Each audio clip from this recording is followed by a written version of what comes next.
Bismillahirrahmanirrahim. Assalamualaikum warahmatullahi wabarakatuh. Berita Hijrah bersama saya Fazidah Mustafa dan jurubahasa isyarat Muhammad Amsyar Zamani.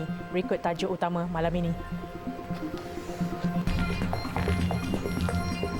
Pecah cermin kereta macam Samseng, warga Singapura dicari polis. Juga pandu kereta lawan arus, warga Bangladesh ditahan.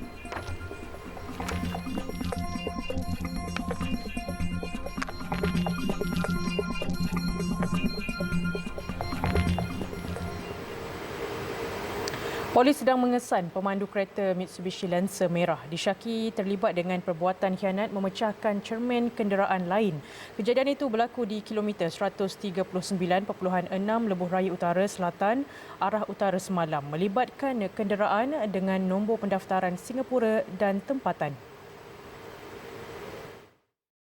Ketua Polis Johor CPM Kumar dalam kenyataan media hari ini berkata pihaknya menerima laporan kejadian itu pada 2.36 petang semalam susulan video tular berdurasi 54 saat itu yang dikongsikan di Facebook. Beliau berkata siasatan awal mendapati kejadian berpunca daripada tindakan mangsa yang menghalang kenderaan suspek semasa melalui lorong kecemasan menyebabkan suspek dipercayai warga asing tidak puas hati lalu keluar daripada kenderaan dan memecahkan cermin belakang kenderaan mangsa. Jelasnya kes diklasifikasikan dan disiasat di bawah Seksyen 427 Kanun Keseksaan yang memperuntukkan hukuman penjara tidak kurang dari 1 tahun atau tidak melebihi 5 tahun atau denda atau kedua-duanya. Tambahnya, siasatan juga dijalankan secara selari dengan Seksyen 233 Akta Komunikasi dan Multimedia 1998.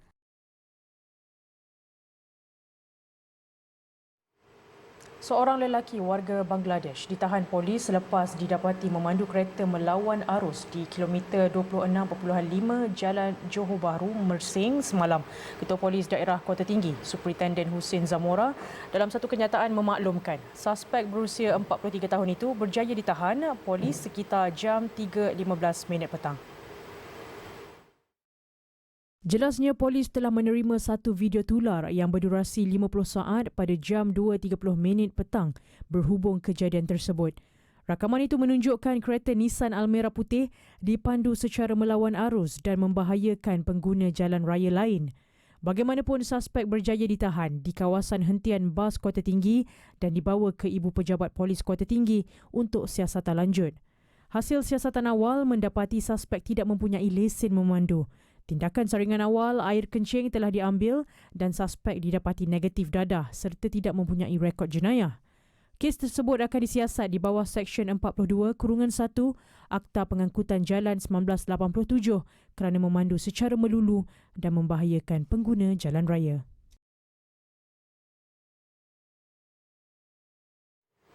Seorang wanita ditemukan lemas dalam tasik Pandan Lakeview, Pandan Perdana Ampang awal pagi tadi. Menurut saksi kejadian, mangsa dilihat berjalan masuk ke dalam tasik tersebut tanpa berpakaian kira-kira 2 jam sebelum ditemui lemas. Ketua Polis Daerah Ampang Jaya, Asisten Komisioner Muhammad Azam Ismail memaklumkan pihaknya menerima laporan berhubung kejadian pada jam 8.10 pagi.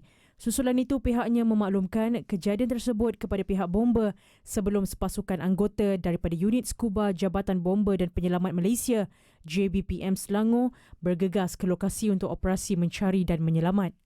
Operasi tersebut dilakukan selama 2 jam sebelum anggota penyelamat berjaya menemukan mangsa dan disahkan meninggal dunia di tempat kejadian.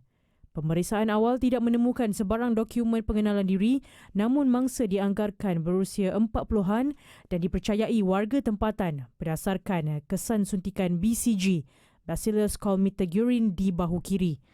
Mayat dihantar ke Unit Forensik Hospital Ampang untuk bedah siasat.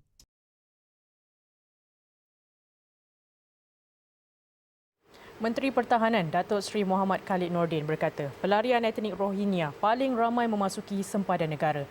Bagaimanapun, katanya Angkatan Tentera Malaysia ATM terus konsisten dalam memastikan sempadan negara dikawal pada tahap tertinggi demi mengekalkan kedaulatan negara serta mengekang sebarang aktiviti pencerobohan. Jelasnya kawalan berterusan menerusi pelbagai operasi dilakukan di kawasan darat, udara, perairan dan tuntutan bertindih. Tambahnya, operasi berkenaan melibatkan pemantauan dan rondaan sepanjang masa di pos kawalan ATM di seluruh negara. Katanya operasi itu bagi memastikan kedaulatan sempadan negara dan tiada pencerobohan sama ada kapal perang negara lain atau bot nelayan asing. Etnik Rohingya mencatatkan jumlah pelarian paling ramai di Malaysia, melebihi 200,000 orang.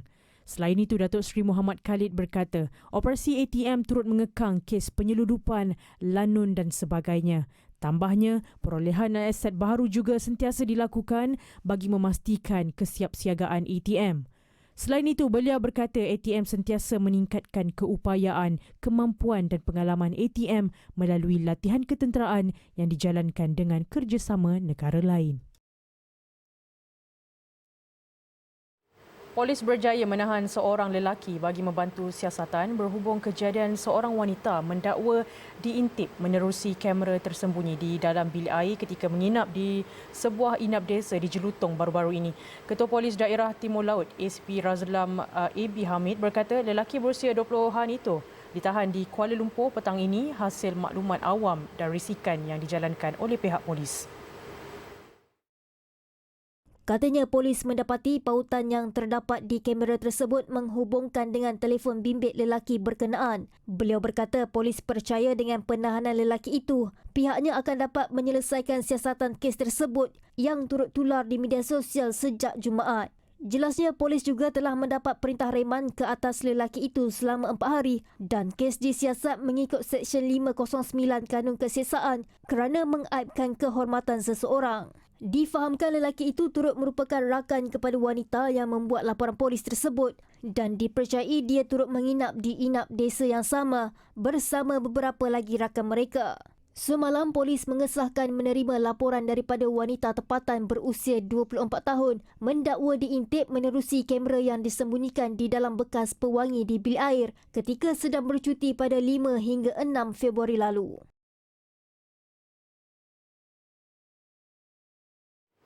Sudah jatuh ditimpa tangga. Itu penderitaan yang ditanggung seorang ibu tunggal, Nur Hidayah Arifin, 34 tahun. Ibu kepada dua cahaya mata itu yang diuji dengan penceraian kini terpaksa menanggung derita selepas disahkan menghidap kanser tiroid tahap 3. Nur Hidayah terpaksa membesarkan dua anak lelaki sendirian yang berusia 6 dan 12 tahun dengan sumber pendapatan yang diperoleh dengan hanya bekerja sebagai kerani di sebuah kedai menjual motosikal. Nur Hidayah bersama dua anaknya kini berteduh di rumah ibu bapanya di Kampung Tanjung. Pun begitu, kisah sedih tidak pernah lekang dari kehidupannya apabila bapanya pula mempunyai masalah tekanan jiwa dan perlu menjalani rawatan psikiatri di hospital setiap bulan. Mujurlah ibunya Mahaya Hassan, 57 tahun, masih sihat dan membantu menguruskan rumah. Menurut Nur Hidayah, gaji yang diperoleh setiap bulan akan digunakan untuk kos rawatan ke Hospital Pulau Pinang dan persekolahan anak-anak serta perbelanjaan harian. Penyakitnya itu dikesan pada 2018 dan telah menjalani pembedahan membuang kelenjar tiroid di leher di Hospital Sultanah Bahiyah Alustar. Katanya sejak itu dia terpaksa berulang-alik ke hospital di Alustar dan Pulau Pinang sambil ditemani anak sulungnya, Adam Muhammad Qaid Rozaidi. Mak ayah pun dah tua, dah tak sihat dah. Lepas tu, mak terpaksa cari kerja. Sebab baru-baru ni pula diagnose thalassemia. Kena bawa alik, ikut kan kena bawa alik pergi hospital. Untuk ambil ubat tamadar. Tapi cuti payah sangat dekat tempat kerja. Jadi terpaksa keluar bayar duit gaji, beli sendiri ubat kat farmasi. Ubat tamadar. Katanya setiap kali rawatan, dia terpaksa menaiki kereta api dari Alustar ke Butterworth dan kemudiannya terpaksa mengambil kenderaan e-hailing dengan tambang yang tinggi untuk ke Hospital Pulau Pinang dengan kos keseluruhan perjalanan sekitar RM200. Nur Hidayah berkata setiap kali membawa Adam menemaninya ke hospital, anak sulungnya itu tidak dapat hadir ke sekolah kerana tiada pilihan lain kerana bimbang berlaku sesuatu padanya. Kisah Nur Hidayah sampai ke telinga Pengerusi Cancer Survivors Malaysia CSM. Zuraini Kamal lalu mengunjunginya untuk menyampaikan bantuan awal berupa wang dan barangan keperluan harian. Menurut Zuraini, dia kagum dengan kegigihan Nur Hidayah yang menempuh perjalanan jauh dari Padang Terap ke Alor sebelum sampai ke Pulau Pinang serta gigih bekerja walaupun ada kalanya dia sedang menahan sakit semata-mata untuk mencari wang bagi menampung kos rawatannya. Dia mengidap kanser thyroid semenjak tahun 2018. Dah buat pembedahan di kedua-dua belah thyroid, dah buang. Lepas tu dia buat rawatan RAI, dia panggil iodin, sejenis rawatan radioaktif. Yang ini setiap pesakit kena berulang ke hospital di Pulau Pinang. Dan beliau terpaksa naik kereta api lah. Ditemankan oleh anak. Umur 12 tahun, bagus no abang ni, teman ibu, Masya Allah. Dan seorang ibu tunggal. Hari itu tak sihat, tak kerja lama dah. Ni dah baru dapat kerja balik. Tak apalah, kita datang ziarah, sampaikan sikit sumbangan. Ya, mudah-mudahan dapat meringankan beban lah. Orang ramai yang ingin membantu boleh menyalurkan sumbangan ke akaun CIMB Bank Nur Hidayah Arifin 7052 739400 atau menghubunginya di nombor 011 5669 2067.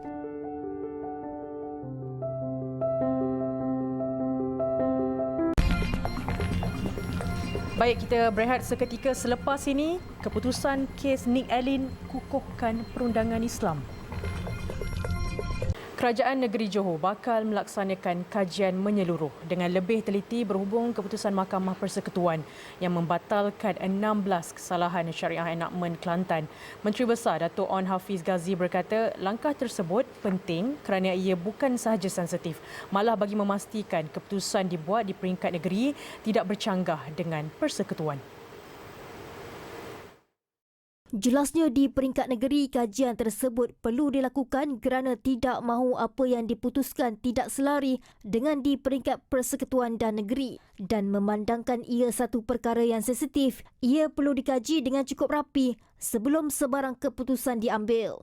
Dato' On Hafiz berkata demikian selepas mempengerusikan mesyuarat Badan Perhubungan UMNO Johor siang tadi. Sementara itu, Timbalan Pengerusi UMNO Datuk Seri Ahmad Maslan juga berpendapat Mahkamah Syariah perlu terus dipertingkatkan. Malah beliau tidak menolak jika perlu pindaan perlembagaan, pihaknya akan berbincang untuk memperkasakan kedudukan Mahkamah Syariah. Terdahulu, Mahkamah Persekutuan membatalkan 16 kesalahan syariah dalam enakmen Kanun Jenayah Syariah _1 Kelantan 2019. Ia susulan petisyen tersebut dikemukakan seorang peguam, Nick Allen Zurina Ni Abdul Rashid dan anaknya Tengku Yasmin Natasha Tengku Abdul Rahman.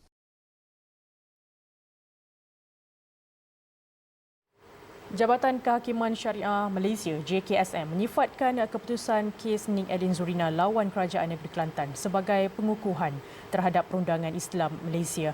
JKSM dalam kenyataan medianya menyebut keputusan itu menyatakan hukuman takzir dalam Mahkamah Syariah selari dengan kanun keseksaan dalam Mahkamah Sivil. Jelasnya keselarian itu menunjukkan telah wujud pengharmonian antara bidang kuasa sivil dan syariah. JKSM turut menepis kenyataan sesetengah pihak yang mengatakan beberapa kesalahan di dalam kes itu telah terbatal sedangkan kesalahan itu masih boleh didakwa di Mahkamah Sivil. JKSM turut memberi contoh jika orang Islam di Kelantan melakukan sumbang mahram, kesalahan itu masih boleh dibicarakan di Mahkamah Sivil. Malah hukumannya diperuntukkan juga lebih tinggi berbanding enakmen Kanun Jenayah Syariah Kelantan. Tambahnya, melalui Mahkamah Sivil, kesalahan berkaitan juga boleh dipertuduhkan kepada orang bukan Islam jika terdapat kerjasama dengan orang Islam berbanding dibicarakan dalam Mahkamah Syariah kerana orang bukan Islam tidak tertakluk di bawah bidang kuasa Mahkamah Syariah.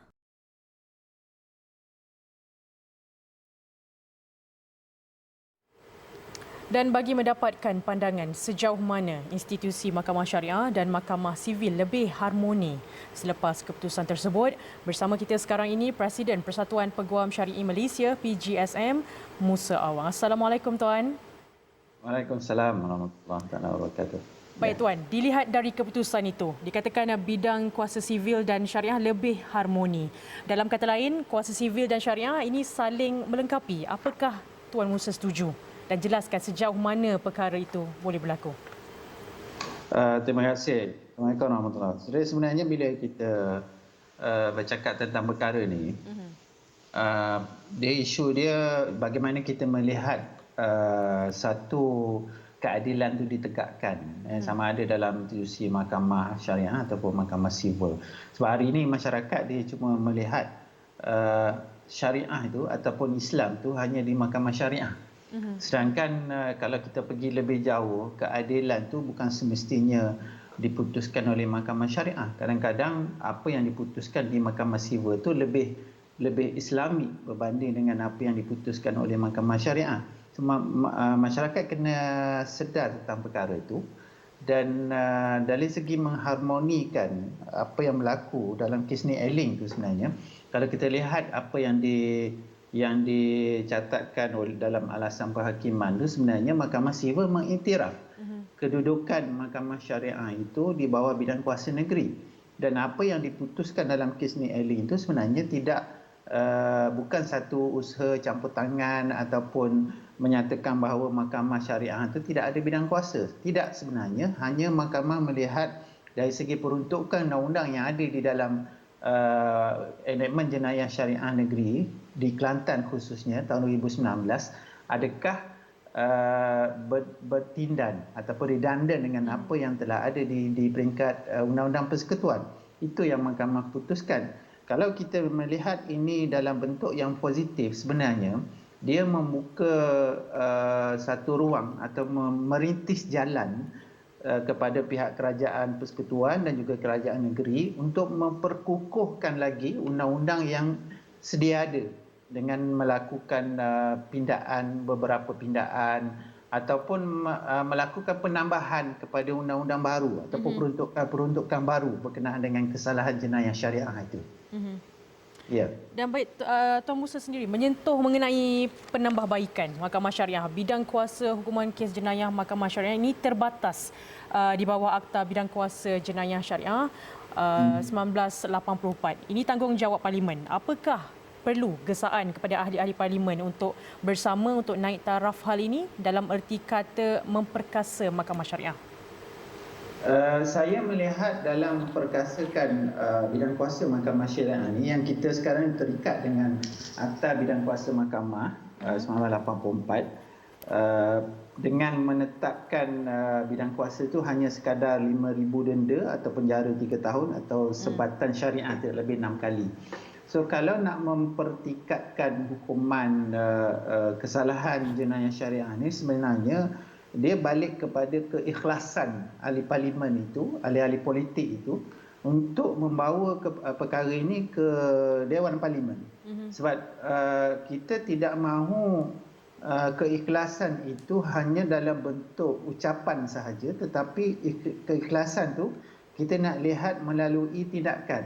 Kalau kita lihat sebelum ini beberapa pertukaran kerajaan telah berlaku, termasuklah pihak yang sebelum ini memperjuangkan untuk meningkatkan bidang kuasa hukuman jenayah syariah ini, tapi bila diberi kuasa kadang-kadang mereka itu leka ataupun mereka lupa dengan perjuangan itu. Sebenarnya itu balik kepada keikhlasan ahli-ahli parlimen ini.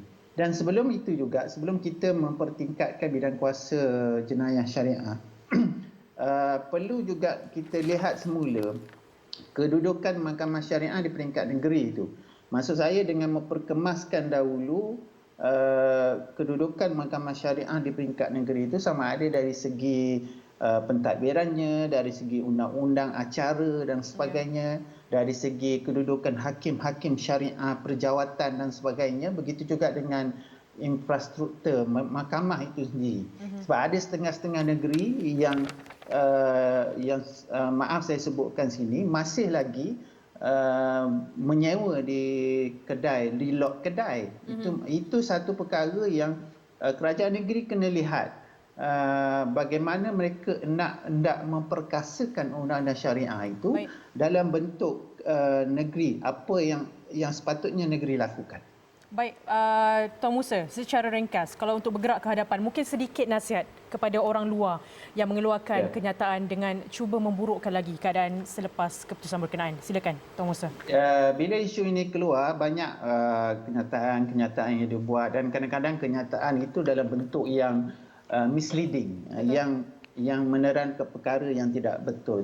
Sebagai contoh, ada setengah kenyataan itu menyatakan bahawa lepas ni di negeri tertentu mereka dah boleh mabuk, berjudi dan sebagainya. Sebenarnya itu bukan apa yang diputuskan oleh mahkamah. Apa yang diputuskan oleh mahkamah itu, kalau kita lihat Seksyen 37 itu adalah berkenaan dengan perkara-perkara yang menghayalkan, bukan tidak menyentuh pun tentang minum arak dan sebagainya. So ini satu perkara yang perlu dielakkan oleh pihak-pihak berkenaan. Janganlah mengeluarkan kenyataan yang boleh memecah belahkan dan juga mengelirukan. Baik, terima kasih saudara Musa Awang, itu Presiden Persatuan Peguam Syari'i Malaysia PGSM. Dan baik, kita akan berehat seketika selepas ini. Qatar juara Piala Asia. Malapetaka kemanusiaan lebih buruk akan berlaku jika Rafah terus dicerobohi. Pengumuman operasi ketenteraan Israel di selatan Gaza dan bersempadan dengan Mesir itu juga dijangka akan membangkitkan kemarahan Kahirah.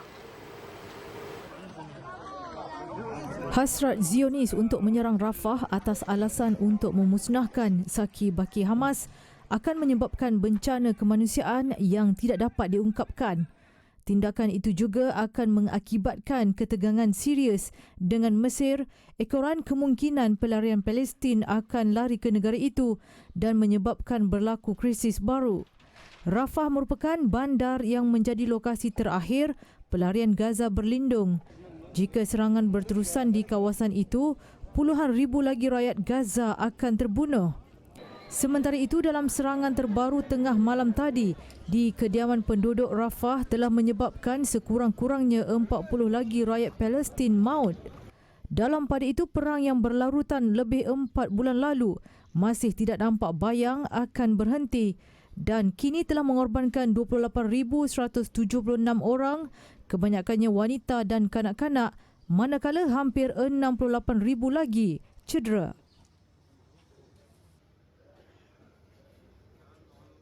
Sementara itu, di Tel Aviv, ribuan rakyat Israel kembali memprotes di dataran Hamiba mendesak kerajaan perang Benjamin Netanyahu membuat perjanjian baru pembebasan semua tebusan Israel. Pada masa sama, mereka mahu pilihan raya umum diadakan segera. Rakyat Israel sudah menyampah dengan cara Netanyahu menangani perang di Gaza. Selepas 127 hari, keadaan bertambah buruk. Penunjuk perasaan juga merancang untuk mengadakan protes secara mingguan dan mengadakan forum kehilangan keluarga. באתי הנה כדי ללחוץ על הממשלה לזכור שצריך לשחרר 136 חטופים אזרחים, כי היום ברור שזה לא בראש שלהם. בראש שלהם רק ניצחון צבאי. We are here today to tell everybody that we're so fed up with what's going on, and we know the people are with us, but we don't feel the government is, and it's about time. There isn't no more time. My uncle Gadi Moses, we're so worried about him.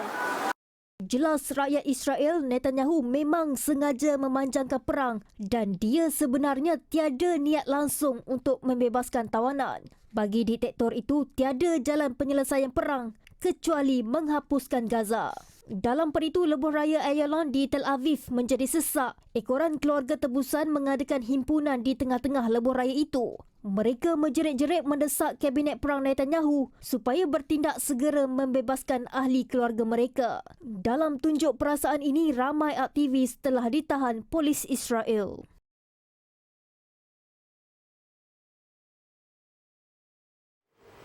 Qatar mengulangi kejuaraan Piala Asia 2019 dengan membenam Jordan 3-1. Kemenangan itu lebih manis apabila dicipta di laman sendiri, dibantu dengan hat-trick penalti oleh Akram Afif. Qatar mendahului pada minit ke-22 apabila pemain dari sayap kiri Akram Afif dijatuhkan dalam kotak penalti oleh pertahanan Jordan Abdullah Nasib. Afif dengan mudah menewaskan penjaga gol Yazid Abu Laila. Separuh masa kedua, Jordan menyamakan kedudukan pada minit ke-67 apabila gerakan Yazan Al-Naimat mengawal bola dengan cantik lalu meledak jaringan half volley dengan kaki kiri. Bagaimanapun, tuan rumah segera memberi respon menerusi Afif sekali lagi melalui tendangan penalti yang lebih meyakinkan. Dan hat-trick penalti Afif tercipta apabila buat kali ketiga menyempurnakan sepakan menewaskan Yazid, gol ke-8-nya dalam pertandingan. Kemenangan Qatar di hadapan 86,000 penyokong ini mengubat luka di Piala Dunia yang menyaksikan rekod buruk tuan rumah apabila mereka tewas ketiga-tiga perlawanan kumpulan. They say they pay for the people inside, but no, the match is everything okay because 2019 we already win. Actually, it was a great match between both of team. Alhamdulillah, the greatest team to win. So I can say congratulations to our team, Qatar team, and hard luck for Jordan. This is the first. Let's do a small scenario, me and the friend. 1, 2, 3 VAR, 3 goal in the final AFC in the Asian Cup, 3 goal. This is impossible. We are Jordanian fans, huh? But we are not stupid. Please, referee department, check with your close eyes of this referee, please. Thank you. South Asia Cup final, you give 3 penalties in the same match. This is actually, referee. You should check the referee. You should check the VAR. And I cannot express my feeling. I cannot express my feeling that we lost this one. I came here from Jordan last day so I can watch something good. Actually, this is not a good match.